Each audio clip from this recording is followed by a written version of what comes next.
سبحان اللہ بحمدہ سبحان اللہ العظیم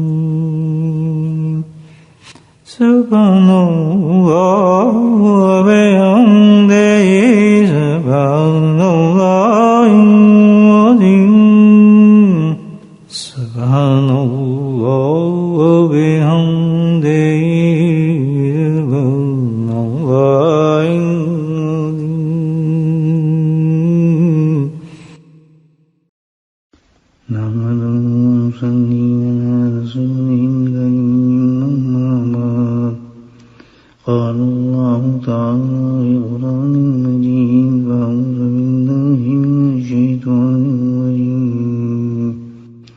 بسم اللہ الرحمن الرحیم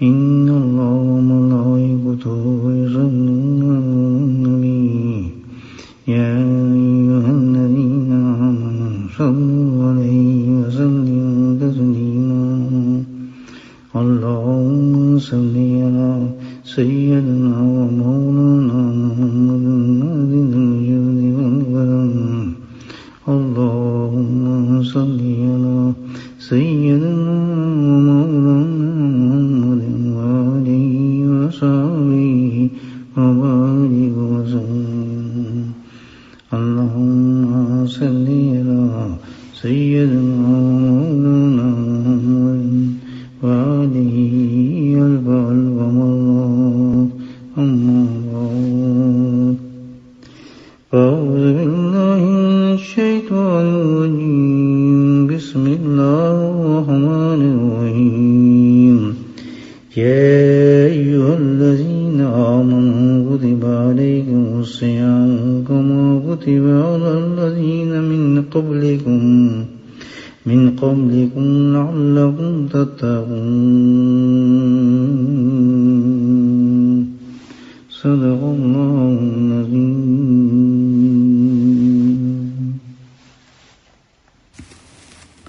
اللہ سبحانہ تعالیٰ نے ہمیں عظیم مہینہ نصیب فرمایا ہے. اس کی عظمت کا میں نے یا آپ نے فیصلہ نہیں کیا، بلکہ پیارے نبی آپ کے نامدار حضور پرنور صلی اللہ علیہ وسلم نے شعبان کی آخری اشرے کے اندر آخری دنوں میں خود اس چیز کا اعلان فرمایا کہ تم پر ایک بہت عظیم مہینہ آنے والا ہے. اللہ کے نبی صلی اللہ علیہ وسلم جس کو عظیم فرمائے اس کی عظمت کا کوئی اندازہ کیا کر سکتا ہے کہ کتنا عظیم ہوگا وہ. مہینے تو سارے ہیں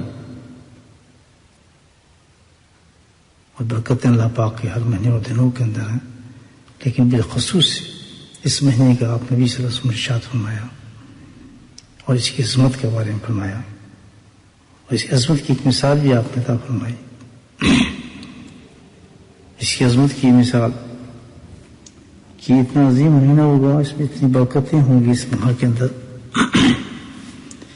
کہ ایک نفل کا ثواب جو ہوگا وہ ایک فرض کے برابر ہو جائے گا. اور نفل و فرض میں فرق یہ ہے، جیسے بزرگان دین فرماتے ہیں کہ بھائی ایک فرض اور ایک نفل میں اتنا فرق ہے کہ ساری زندگی آپ نفل پڑھتے رہیں لیکن ایک فرض کی ادائیگی نہیں ہو سکتی، اس کا ثواب اس برابر نہیں ہو سکتا.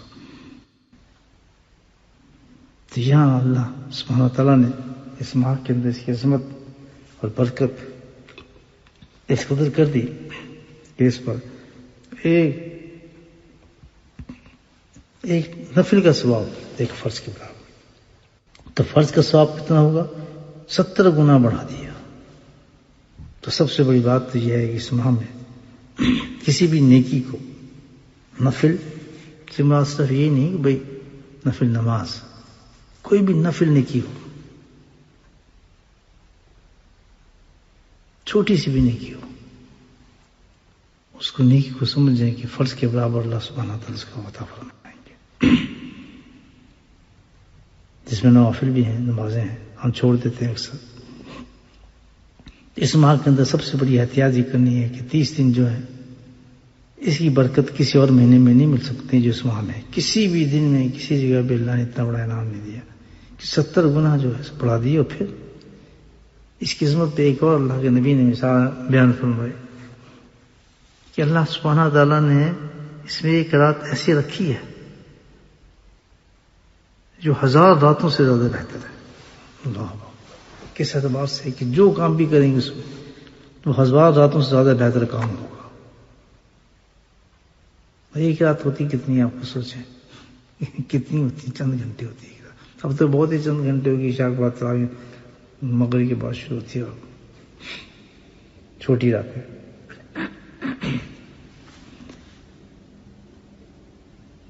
تو 1000 سال جو آپ عبادت کریں گے اس رات کی عبادت جو اس سے بہتر ہوگی. جو درود پڑھیں گے وہ 1000 سال راتوں سے زیادہ بہتر ہوگا. جو ذکر اس میں کریں گے وہ اس سے زیادہ بہتر ہوگا. تاخیر اتنے اللہ تعالیٰ نے اس قدر انعام اس مہینے کے اندر رکھے ہیں جو اللہ کے نبی نے اعلان فرمایا اور فرمایا عظیم مہینہ ہے. اس کی وجہ کیا ہے؟ کیا چیز اللہ نے اس میں رکھی ہے؟ فرمایا ہے کہ لعلکم تتقون. اس مہینے کو خاص ہم نے اس لیے امت کے رکھا ہے کہ 11 سال جو وہ گزارتے ہیں غفلت میں نادانی میں، تو اس میں وہ امور اور ایسی چیزوں کی مشق کرائی جائے گی. اس مہینے کے اندر ان چیزوں کی مشق کرائی جائے گی کہ جس کے بعد یہ لوگ متقی بن جائیں گے. متقی تو آپ جانتے ہیں کہ جنت میں ہوں گے متقی لوگ. تقوی عروج پہ پہنچ جائے گا. اس پریکٹس کی وجہ سے، اس کوشش کرانے کی وجہ سے جو چیزیں اللہ تعالیٰ نے اس پہ رکھی ہیں کہ ان چیزوں کی پریکٹس کرنی ہوگی، مشق کرنا ہوگا اس مہینے کے اندر، جس کے ذریعے کہ انسان جو ہے متقی بن جائے. تو اللہ تعالیٰ نے اس کو اتنا عظیم مہینہ بنایا ہے اس اعتبار کے ساتھ. اس کی عظمت کی وجہ صرف یہ کہ کام بہت عظیم ہے جو کیا جا رہا ہے تقوی کا. بھئی بغیر تقوی کے تو کوئی معاملہ ہی نہیں بنتا نا آدمی کا، جب تک تقوی انسان کی زندگی میں نہ ہو. روح ہے انسان کی، پورے دین کی اسلام کی روح جو ہے وہ تقوی ہے. ہم بغیر تقوی کی زندگی گزار کے چلے جائیں گے کچھ حاصل نہیں ہوگا. تو اللہ تعالیٰ کا کرم ہے کہ اللہ نے پورا مہینہ دے دیا جس میں انسان ان تمام اعمال کی پریکٹس کرے، ان چیزوں کی پریکٹس کرے، مشق کرے. اور اللہ نے ایسا بھی کام کر دیا کہ ایک عبادت ایسی دے دی روزہ کہ اس میں تمام چیزیں وہ رکھنے کی خود بخود آٹومیٹک اس کی پریکٹس ہوتی ہے. اسی پہ اس عبادت کو قائم کیا ہے کہ جیسے ایک بلڈنگ آپ کر رہے ہو، کسی ایسی چیزوں پہ آپ نے کھڑا کیا ہوا ہے، اس میں سے ایک چیز بھی نکالیں گے تو بلڈنگ ساری گر جائے. تو روزے کو بھی اللہ نے اسی بلڈنگ کے مطابق کھڑا کیا ہے کہ انہیں عوامل پر، انہیں اعمال پر، انہیں چیزوں پر اللہ نے اس روزے کو رکھا ہے، جوڑ دیا ان چیزوں کے ساتھ. ان سب چیزوں کا نام مل کر روزہ ہوتا ہے. تو آٹومیٹکلی وہ چیزیں جو ہیں اس روزے کے اندر آ گئیں کہ جس کی پریکٹس کے بعد انسان متقی بن جاتا ہے.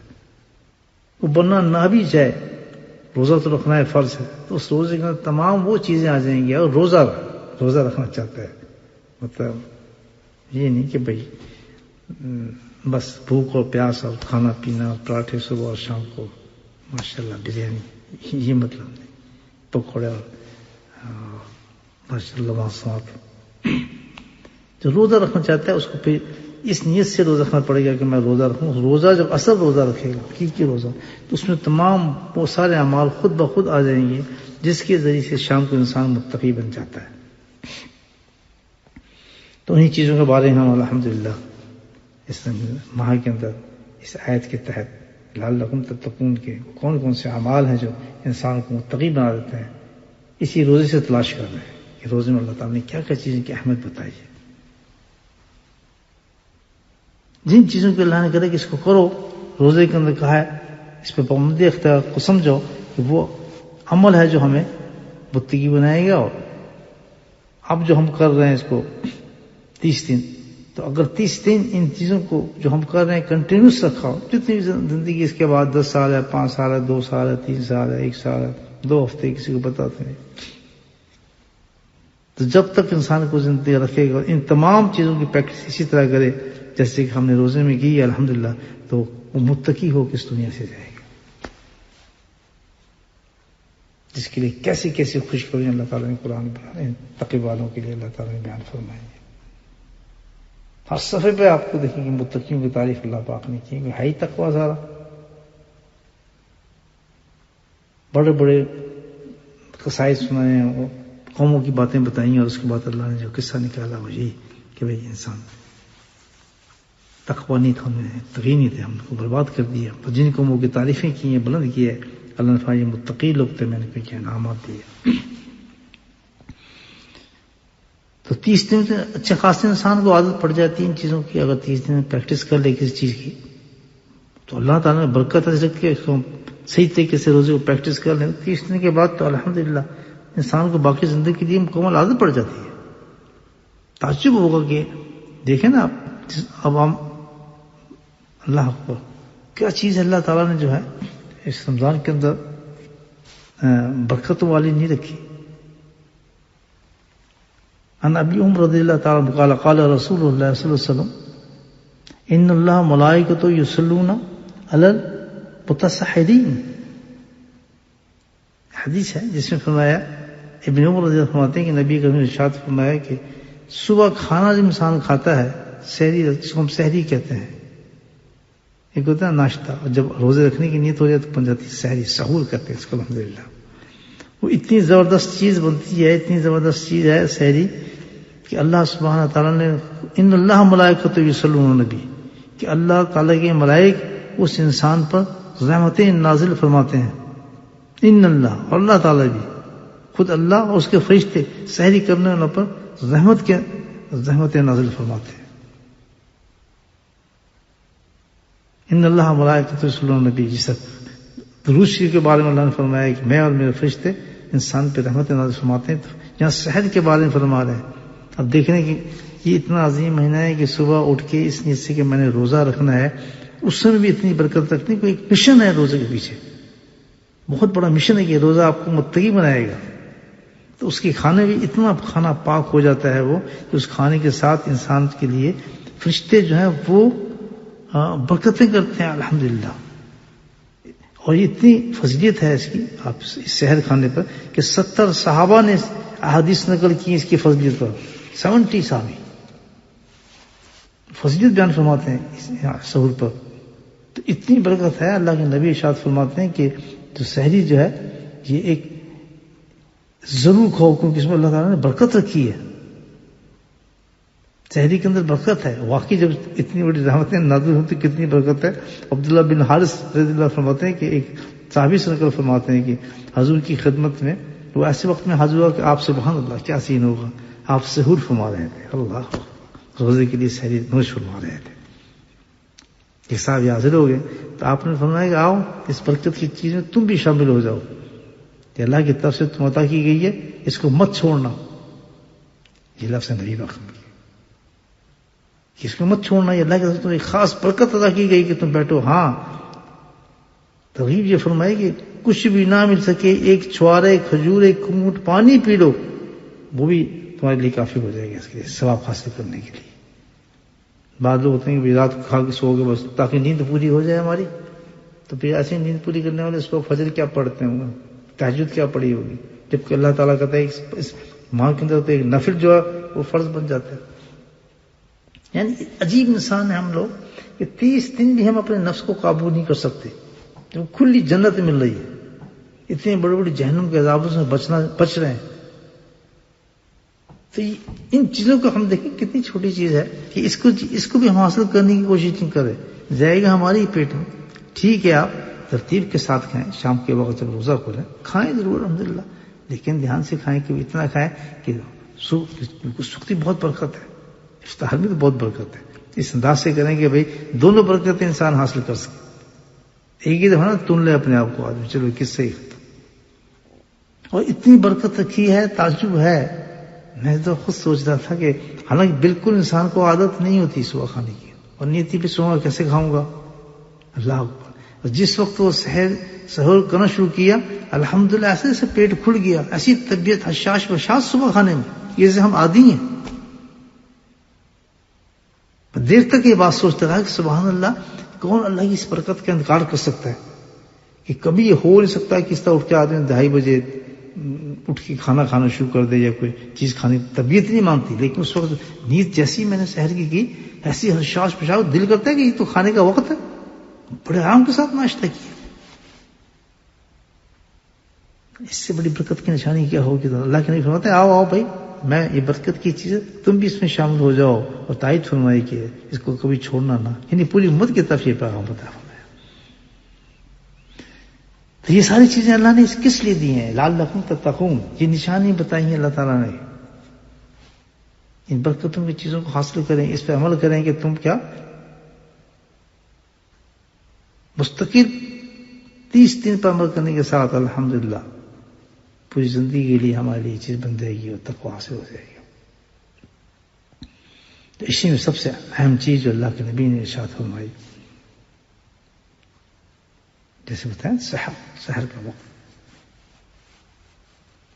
جو متقی کی جان ہے، جس میں جو تقویٰ کی روح ہے حقیقت میں، ان میں ایک صفت ہوتی ہے، اب یہ ہمیں تقوی کا پیغام ملتا ہے اس میں سے، رمضان میں سے، اس مہینے سے، اس میں ایک اس عظیم مہینے کے اللہ پاک نے جہاں اتنے خوبصورت ہم انعامات دیے ہیں کہ نفل فرض بن جاتے ہیں، وہاں ایک اور انعام بھی دیا ہے کہ اللہ پاک نے رمضان کے اندر دن ہو یا رات ہو، ہر گھڑی کے اندر قبولیت دعا کی صفت رکھی ہے۔ سبحان اللہ، کہ جو اللہ سے انسان مانگے گا اللہ تعالیٰ اس کو عطا فرمائے گا، یعنی صفت رکھی اللہ پاک نے یہ کہ ویسے تو اللہ تعالیٰ جب چاہو اس سے مانگو اللہ تعالیٰ فرماتا ہے، لیکن اس رمضان کے اندر اللہ تعالیٰ نے بالخصوص اوقات مخصوص نہیں کیے، بلکہ کیا ہے کہ جس وقت بھی بندہ مجھ سے مانگے گا، اللہ اکبر، اور خاص باتیں اللہ نے بتائی ہیں کہ بھی اس وقت مانگنے کا وقت ہے مجھ سے، تو جب مجھ سے مانگے گا، اللہ اکبر۔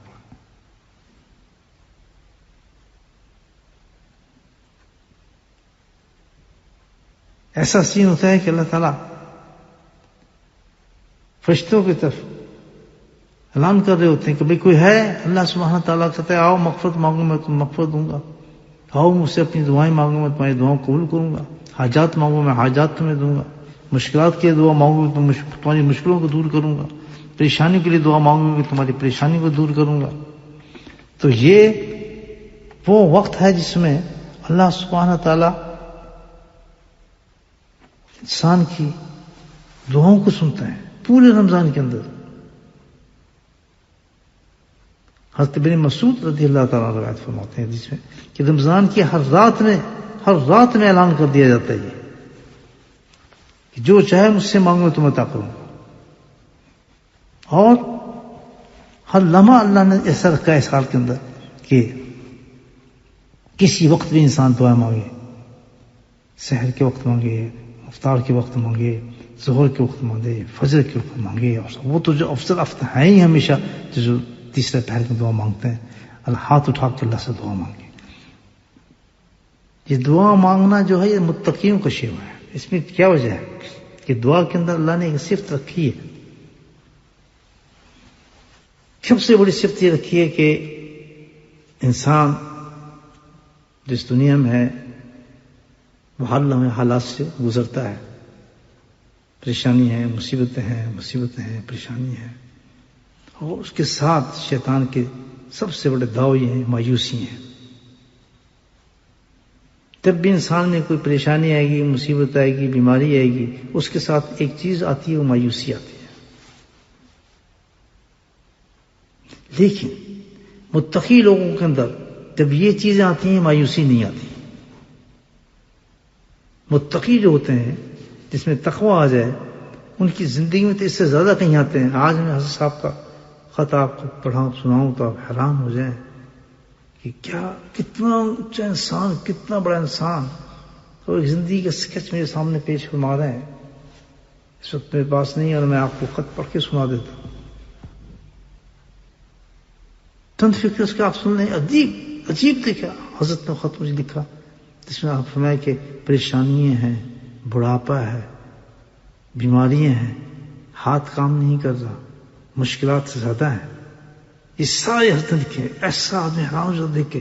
پریشانیاں، مصیبتیں، بیماریاں، حالات ایسے ہیں، ہاتھ کام کرنا چھوڑ دیا، جسم بالکل کمزور اور ضعیف ہو چکا ہے، کوئی سہارا نہیں. اے میرے مولا، تیری اور فضل اور تیرے ہی کرم ہے اور کچھ بھی نہیں.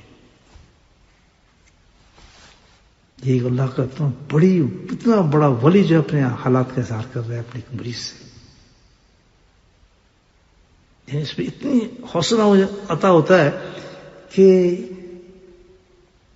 خوشحالی اور یہ زندگی، یہ جو رنگینی ہے، یہ انسان کا مقصد حقیقت میں نہیں ہے. ایک کتنا بڑا اللہ کا ولی کہہ رہا ہے کہ یہ سب کچھ میرے موجود ہے، لیکن اللہ سے تعلق میرا بڑا مضبوط ہے. تو یہاں چیز کیا نظر آتی کہ اتنے حالات تھے حضرت صاحب کے اس وقت. بیماری تھی، پریشانی تھی، ذوق تھا، کوئی سہارا نہیں تھا، اور حالات جسم کے تھے کہ ضعف طاری ہو چکا تھا، ہاتھ لکھ نہیں پا رہے تھے، جسم کام نہیں کر رہا تھا. لیکن مایوسی نہیں تھی یہاں. اس کی وجہ کیا ہے؟ متقی مایوس نہیں ہوتا. عام آدمی زندگی میں انسان جو ان حالات آتے ہیں اس میں ان چیزوں کے ساتھ، حالات کے ساتھ جو ان کو بہت زیادہ اور پریشان کرتی ہے وہ مایوسی ہوتی ہے. بیماری اتنا تنگ نہیں انسان کو کرتی، بیماری تنگ انسان کو اتنا نہیں کرتی ہے، تنگ انسان کو مایوسی اور تھاٹس کرتے ہیں اس بیماری کے اندر. تو متقی کوئی چیز نہیں ہے اس میں. آپ دیکھیں اس میں وجہ اس کی کیا ہے؟ اس کی وجہ کیا ہے؟ سبحان اللہ. ان کو ایک چیز کی عادت ہے، وہ کیا ہے کہ وہ اللہ سے دعا کرتے ہیں. سبحان اللہ. ان پہ ایک صفت اللہ نے پیدا کی تھی، تقوی صفت پیدا کرتا ہے. جس میں متقی ہوگا وہ کیوں نہیں گھبراتا؟ کیونکہ اس میں ایک صفت پیدا کر دی کہ مانگ اللہ، اپنے رب سے مانگ. اتنی جب اللہ تعالیٰ وسعت کے ساتھ فرماتے ہیں کہ آؤ، فرشتہ اعلان فرما رہے، مانگو نا مجھ سے مغفرت، مانگو نا مجھ سے صحت، مانگو مجھ سے میں تم عطا فرماؤں گا. جتنے تم پریشان ہو مانگو مجھ سے، میرے خزانے میں کوئی کمی ہے. جب خود اعلان فرما رہے ہیں اللہ تعالیٰ، مالک ملک اعلان فرما رہے ہیں جن کے ہاتھوں میں سارے خزانے کہ مجھ سے مانگو، تو کیا وہ دے گا نہیں؟ ایک بادشاہ آپ کو اعلان کرتا ہے کہ آؤ مجھ سے مانگو، مجھ سے مانگو، کیا وہ دے گا نہیں؟ حقیقت یہ ہے کہ متقی کے اندر یہ تقویٰ ہے. تقویٰ کو یہ احساس لا دیتا ہے کہ بھائی اللہ سبحانہ تعالیٰ کے ساتھ ان کا تعلق ایسا ہو جاتا ہے، یقین اتنا پکا ہو جاتا ہے کہ دینے والی ذات اللہ ہی کی ہے، ہر کام اللہ ہی سے پورا ہوگا. جب وہ اللہ کی طرف جھکتے ہیں کسی بیماری میں، کسی پریشانی میں، اور دعاؤں کی طرف کثرت دعا کرتے ہیں، تو ان کے اندر وہ مایوسی کا مطلب ختم ہو جاتا ہے. مایوسی نہیں رہے گی پھر، بلکہ پھر ہر بڑی سے بڑی چیز کو بھی وہ بڑی آسانی سے برداشت کرتے ہیں. حوصلہ پیدا ہو جاتا ہے کیونکہ اللہ ان کے ساتھ ہے، اللہ ہمارا یہ کام ضرور کر دے گا. ان کا یقین بلند ہو جاتا ہے، تو گھبراتے نہیں ہیں پھر اس چیز سے. گھبراتا وہی ہے جس کو سہارا نہ ہو، جس کو آگے جس کا نظر ہی نہ ہے کہ میں کس سے اپنی بات کو پیش کروں گا. دو آدمی سمجھنے جا رہے ہیں، ایک آدمی بڑے آرام سے جا رہا ہے، دوسرا آدمی بہت پریشان جا رہا ہے. دونوں ایک ہی حالت میں. اس سے پوچھا جائے کہ تم کیوں پریشان ہو، تم بڑے آرام سے جا رہے ہو؟ وہ کہیے مجھے تو پتہ نہیں، میرا سامنے میں جاؤں گا تو میرے جاننے والے ہیں، وہ آدمی ان سے جا کے بات کروں گا تو میری بات تو اس وقت سن لیں گے. اور دوسرا جو پریشان ہے وہ کیوں پریشان ہے کہ یار مسئلہ تو میرا بھی یہی ہے، لیکن میرا تو کوئی جاننے والا نہیں ہے، میں کس سے بات کروں گا، میں کس سے جا کے سفارش لگاؤں گا، یہ میرا کام کیسے ہوگا؟ تو دونوں کی فیلنگ میں مختلف فرق ہے. جس کے اندر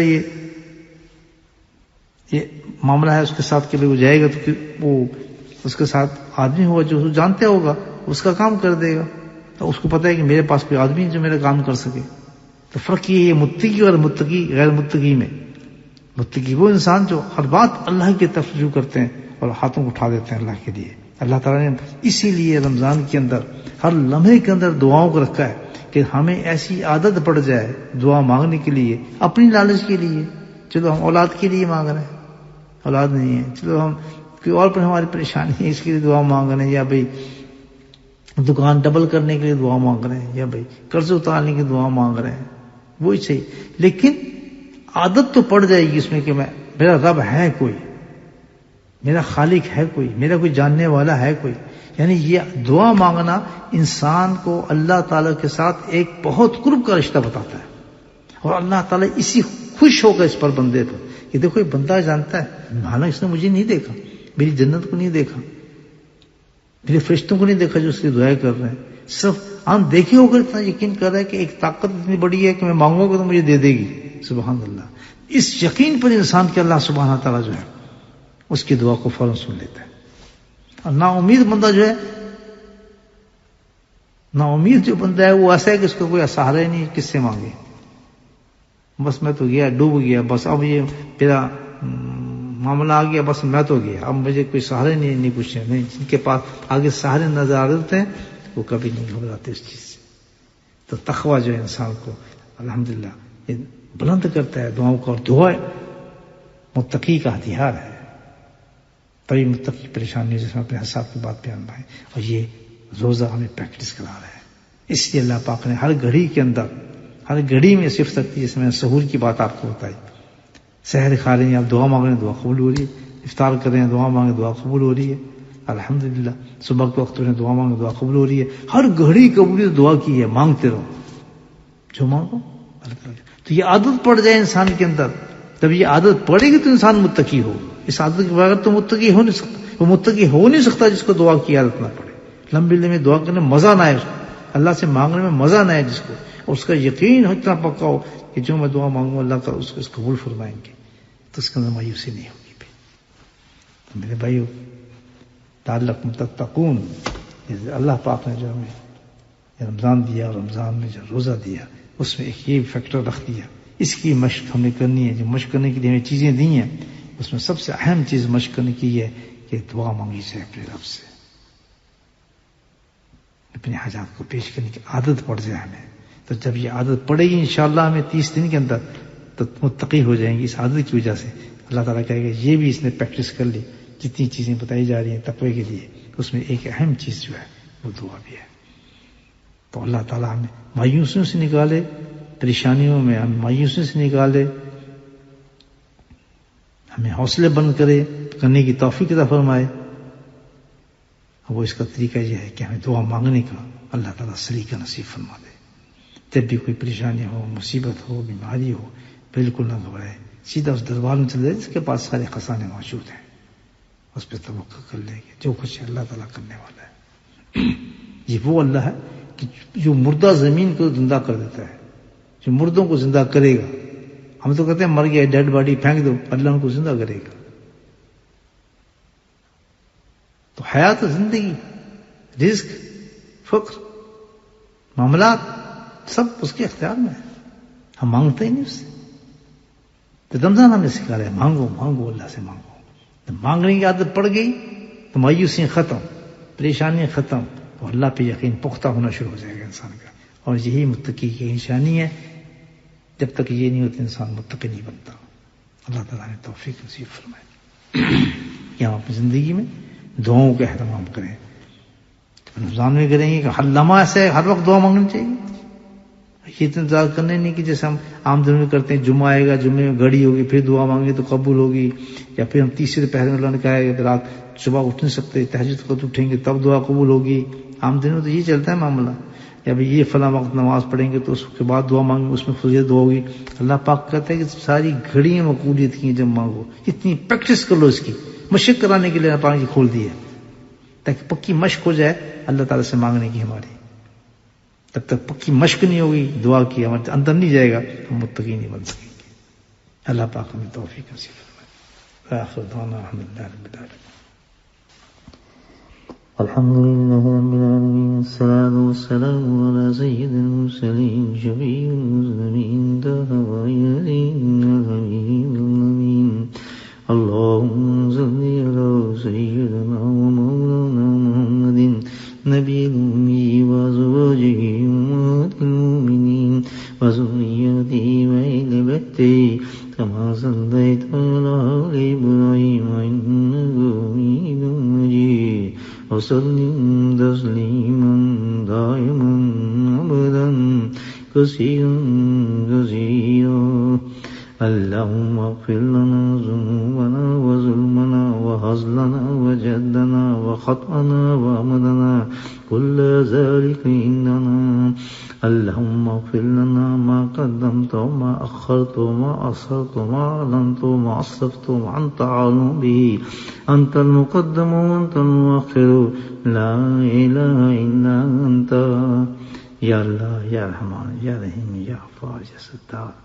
اے میرے مولا اس پاک گھڑیوں میں، پاک وقت میں، پاک مہینوں میں یا اللہ تو اپنے فضل و کرم سے ہمارے گناہوں کو معاف فرما دے. یا اللہ ہمارے گناہوں کو معاف فرما دے. یا اللہ ہمارے گناہوں کو معاف فرما دے. یا اللہ ہماری بخشش فرما دے. یا اللہ ہماری بخشش فرما دے. یا اللہ تو اپنا فضل فرما. یا اللہ تم رحم فرما، تو اپنا کرم فرما. یا اللہ کرم خاص رحمت خاص سے نواز دے میرے مولا. یا اللہ ہماری مصیبتوں کو دور فرما دے، ہماری پریشانیوں کو دور فرما دے، ہمارے بیماروں کو شفا نصیب فرما دے. یا اللہ ہمارے دلوں میں سکون نصیب فرما دے، ہمارے گھروں میں سکون نصیب فرما دے. یا اللہ پورے عالم میں سکون نصیب فرما دے. یا اللہ بلاؤں کو دور فرما، مصیبتوں کو دور فرما، ناگہانی بیماریوں کو دور فرما، ناگہانی مصیبتوں کو دور فرما. یا اللہ تو اپنا فضل و کرم کی فضل فرما دے. یا اللہ تو اپنی رحمت خاص سے نواز دے. یا کریم پوری امت پہ تو رحم فرما دے. یا اللہ تو اپنا کرم فرما دے. میرے مولا جن بیماروں نے اپنی شفا کے لیے دعا کے لیے کہا ہے میرے مولا ان کو شفا نصیب فرما. جن پریشانوں نے اپنی پریشانی کے لیے کہا ہے میرے مولا ان کی پریشانی کو دور فرما. روحانی جسمانی ہر قسم کی بیماریوں سے ہمیں نجات نصیب فرما.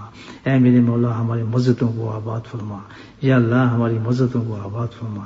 یا اللہ مصلیوں سے ہماری مسجدوں کو بھر دے یا کریم. یا اللہ تمام فتن و فسادوں سے ہماری حفاظت فرما. یا اللہ تمام فتن و فسادوں سے ہماری حفاظت فرما. یا اللہ ہر دجال سے، یا اللہ ہر بری چیزوں سے، ہر چیز سے تو ہماری حفاظت فرما میرے مولا.